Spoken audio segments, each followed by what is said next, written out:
cari jalan. Tuan-tuan, kita hari-hari duk baca alhaakumut takathur hatta zurtumul maqabir. Kalla sawfa ta'lamun thumma kalla sawfa ta'lamun. Kalla law ta'lamuna ilmal yaqin la tarawunnal jahim thumma la tarawunnaha ainal yaqin.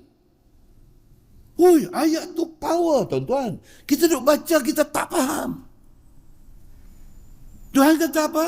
Alhaakumut takathur. Sifat suka memperbanyak-banyakkan harta, suka memperbanyak-banyakkan benda dunia ni, betul-betul melalaikan kamu. Kita gelut, tuan-tuan, hati dunia ni. Kita gelut apa? Kita gelut cari duit. Kita gelut apa? Kita gelut nak cari pangkat. Kita gelut apa? Kita gelut nak cari followers ni zaman lah ni. Apa? Dia panggil content creator.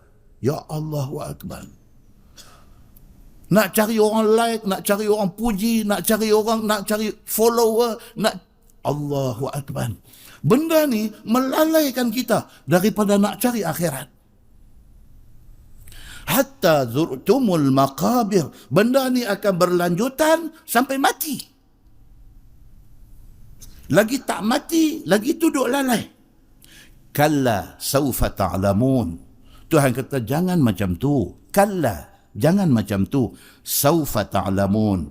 Lambat laun hang akan tahu. Summa kalla sawfa ta'lamun. Jangan macam tu. Tuhan repeat lagi sekali. Lambat laun hang akan tahu ni apa yang Tuhan doa abang ni. Kalla law ta'lamuna ilmal yaqin. Jangan macam tu.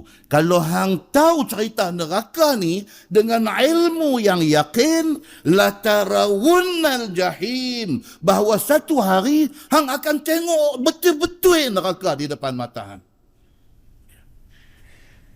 Dengar cerita ni satu bang. Akan sampai satu hari di mana depan mata kita duk tengok yang kata api neraka ni dahsyat dia macam mana. Tuan-tuan tengok api yang mai ke Pulau Hawaii baru ni.